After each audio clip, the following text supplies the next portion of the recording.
मेरे साथ आओ अगर तुम चाहो एक जर्नी पर। यह एक जर्नी है जो बहुत दूर की नहीं बल्कि बहुत शांति की है। हम अपनी नजरों को सुदूर उत्तर में एक जगह पर सेट कर रहे हैं। एक ऐसी जगह जहां दुनिया धीमी होती हुई लगती है, जहां हवा खुद पुरानी और साफ महसूस होती है। यह नॉर्वे है। यहां नेचर ने गहरी शांति की एक सिम्फनी तैयार की है।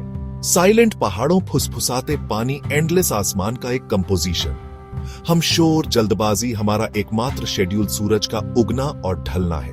हमारा एकमात्र गोल है सांस लेना, देखना और सुनना। हमारी पहली डेस्टिनेशन हमें नॉर्वे की मैजेस्टी के हार्ट में लाती है, फियॉर्ड्स। ये सिर्फ इनलेट्स नहीं है, ये पानी के विशाल गलियारे हैं जिन्हें हजारों साल पहले पीछे हटने वाले प्राचीन ग्लेशियरों ने तराशा है। स्यांग स्यांग करो कि तुम ऐसे ही किसी एक चमत्कार के किनारे खड़े हो। शायद गिरांगेर फ्योर्ड, सोग्ने फ्योर्ड, दोनों तरफ विशाल चट्टानें गहरे गहरे नीले पानी से सीधे ऊपर उठती हैं। उनकी पूरी पत्थर की सतहें हरी काई से धारीदार हैं और समय की रेखाओं से खुदी हुई हैं, जो लाखों सालों की कहानी कहती है। तुम नेचर के एक कैथेड्रल में एक छोटे दर्शक हो। फियॉर्ड का पानी एक दर्पण है, इतना शांत और इतना साफ कि यह आसमान और ऊंचे पहाड़ों को पूरी तरह से रिफ्लेक्ट करता है। एक छोटी नाव चुपचाप इसकी सतह पर सरक सकती है। पानी के किनारे से अब हम अपनी नजर ऊपर उठाते हैं। नॉर्वे की चोटियां हमेशा तीखी और नुकीली नहीं होती, कई पुरानी हैं। उनकी चोटियां उन विशाल बर्फ की चादियों के भारी वजन से गोल और चिकनी हो गई हैं।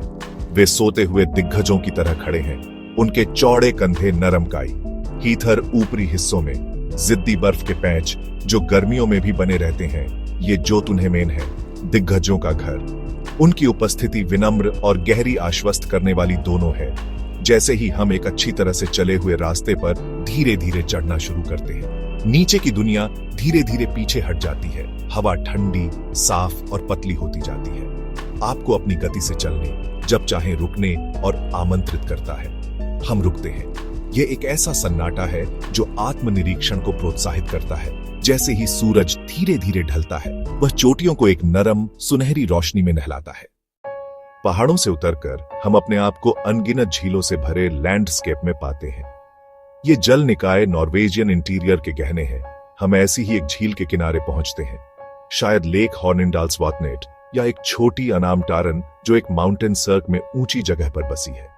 पानी असाधारण रूप से साफ है, इतना ट्रांसपेरेंट कि आप उन चिकने गोल पत्थरों को देख सकते हैं जो इसका तल बनाते हैं। यहां मानव उद्योग का कोई निशान नहीं है। झील की सतह अक्सर कांच जितनी चिकनी होती है। चांदी जैसी छाल वाला एक अकेला बर्च का पेड़ पानी के किनारे खड़ा हो सकता है। सन्नाटा इतना पूरा है कि आप एक ड्रैगनफ्लाई की हल्की गुंजन सुन सकते हैं। हम एक छोटी लकड़ी की रोबोट ले सकते हैं और किनारे से आगे बढ़ सकते हैं। एकमात्र आवाज है ठंडे, साफ पानी में चप्पू के डूबने की लयबद्ध छपछपाहट। जैसे ही हम झील के केंद्र की ओर बढ़ते हैं, हम दो आसमानों के बीच निलंबित होते हैं, ऊपर वाला असली और नीचे उसका परफेक्ट काउंटर पार्ट। हम रोना बंद कर सकते हैं और बस तैर सकते हैं। झील डूबते सूरज के लिए एक कैनवास बन जाती है। पूरे नॉर्वेजियन लैंडस्केप में हमेशा यह लगातार और जेंटल म्यूजिक होता है, बहते पानी की आवाज। यह म्यूजिक, आप जानते हैं, देश के मैग्निफिसेंट वाटरफॉल्स में अपनी सबसे ड्रामेटिक एक्सप्रेशन पाता है। वे बस हर जगह हैं।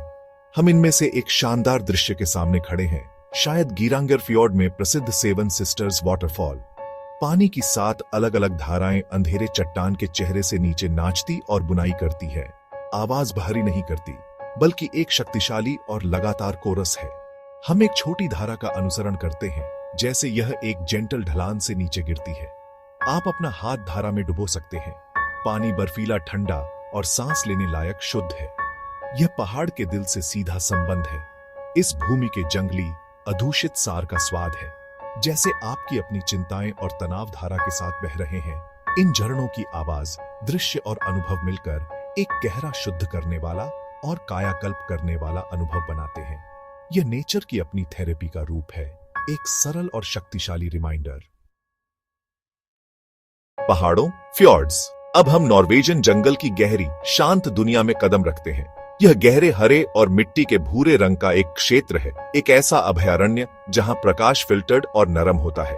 चीड़, स्प्रूस, ये जीवन, मृत्यु, नवीनीकरण। जैसे ही हम नरम रास्ते पर चलते हैं, पेड़ों के मोटे तने और नरम जमीन सभी शोर को सोख लेते हैं। पत्ती की हल्की सरसराहट, कठफोड़वा की दूर की टैप टैप टैप, ये किरणें नीचे जीवन के अविश्वसनीय विवरण को रोशन करती हैं। जीवंत हरी काई के कालीन इतने नरम कि आपको उन्हें छूने की इच्छा होती है। नाजुक फर्न अपनी फर्न खोलते हैं। जमीन जंगली जामुन के चमकीले रंगों से बिंदीदार हो सकती है। यह अपार जटिलता और सुंदरता की एक लघु दुनिया है।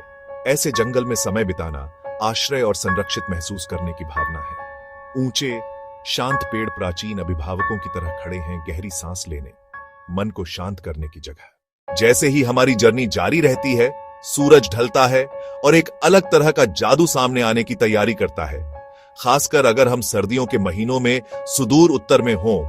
हम एक विशाल खुले लैंडस्केप में खड़े हैं, शायद एक जमी हुई झील पर। ऊपर का आसमान एक गहरा काला मखमली है और फिर यह शुरू होता है। यह धीरे धीरे तेज होती है। प्रकाश के विशाल पर्दे आसमान में लहराने लगते हैं, रंग बदलते रहते हैं। नरम हरा, गुलाबी, बैंगनी, महान घूमते हुए कोरोना। इस ब्रह्मांडीय बैले के नीचे खड़े होना आश्चर्य और विनम्रता की भावना देता है।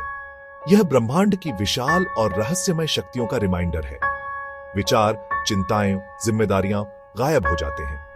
ऐसी उत्कृष्ट सुंदरता के सामने गायब हो जाते हैं जैसे ही रोशनी अंततः फीकी पड़ती है। वे आत्मा पर एक अमिट छाप छोड़ जाती हैं। वाइल्डरनेस के थ्रू हमारी जर्नी अब हमें कोस्ट पर लाती है। शेल्टर्ड कोव्स, हमें छोटे फिशिंग विलेज मिलते हैं। ये घर ग्रे समुद्र और गहरे पहाड़ों की ड्रामेटिक बैकड्रॉप के खिलाफ खड़े होते हैं। इन गांवों में जीवन एक अलग पेस पर चलता है, एक रिदम जो टाइड्स और मौसम द्वारा निर्धारित होती है। फिशिंग बोट्स घरों की तरह चमकीले रंगों में रंगी हुई, उनके जाल डॉक्स पर करीने से फोल्ड किए हुए हैं। हवा में समुद्र की साफ नमकीन गंध होती है। यहां एक उद्देश्य और परंपरा की भावना है। यह कड़ी मेहनत का जीवन है, साथ में प्राकृतिक दुनिया के प्रति गहरा सम्मान भी है। हम घरों के बीच संकरी कच्ची गलियों से चल सकते हैं। ये समुदाय लचीलेपन और सहयोग की नींव पर बने हैं। यह शांति उस संतुलन में जिए गए जीवन को देखकर आती है। भोर में एक फिशिंग बोट विशाल खुले समुद्र की ओर जाती है और सूरज ढलते ही वही नाव अपनी पकड़ लेकर वापस आती है। नॉर्वे के शांत लैंडस्केप के थ्रू हमारी जर्नी अब खत्म होनी चाहिए। हमारी जर्नी अब खत्म होनी चाहिए। हमने महान फ्योर्ड्स के किनारे चला है, पहाड़ों के सोए हुए दिग्गजों के ऊपर खड़े हुए हैं, क्रिस्टल झीलों की शीशे जैसी सतह पर तैरे हैं। हमने झरनों का कोमल गाना सुना है, प्राचीन जंगलों में शरण पाई है और नॉर्दर्न लाइट्स के सेलेस्टियल डांस को आश्चर्य से देखा है। इनमें से हर जगह ने हमें शांति का अपना अनूठा उपहार दिया है, एक गहरी और रेस्टोरेटिव शांति जिसने हमारे मन को शांत किया है और हमारी आत्मा को सुकून दिया है। जर्नी खत्म हो रही होगी, लेकिन इसके प्रभाव खत्म नहीं होने चाहिए। जो शांति हमें यहां मिली है वह सिर्फ नॉर्वे की नहीं है। हम गहरी शांति को याद कर सकते हैं और उसे एक बार फिर हम पर छा जाने दे सकते हैं। यह जर्नी ऑब्जर्वेशन की कला में एक सबक रही है, प्रेजेंट रहने के सरल कार्य में। यह हमें अपने चारों ओर मौजूद शांति की पॉकेट्स को खोजने का एक इनविटेशन है, भले ही सबसे अप्रत्याशित जगहों पर भी। तो जैसा कि हम शांत भव्यता की इस भूमि से प्रस्थान करते हैं, इसे एक नई शुरुआत के रूप में देखें। हम अपने साथ नॉर्वेजियन वाइल्डरनेस की शांति ले जाते हैं, एक शांत शक्ति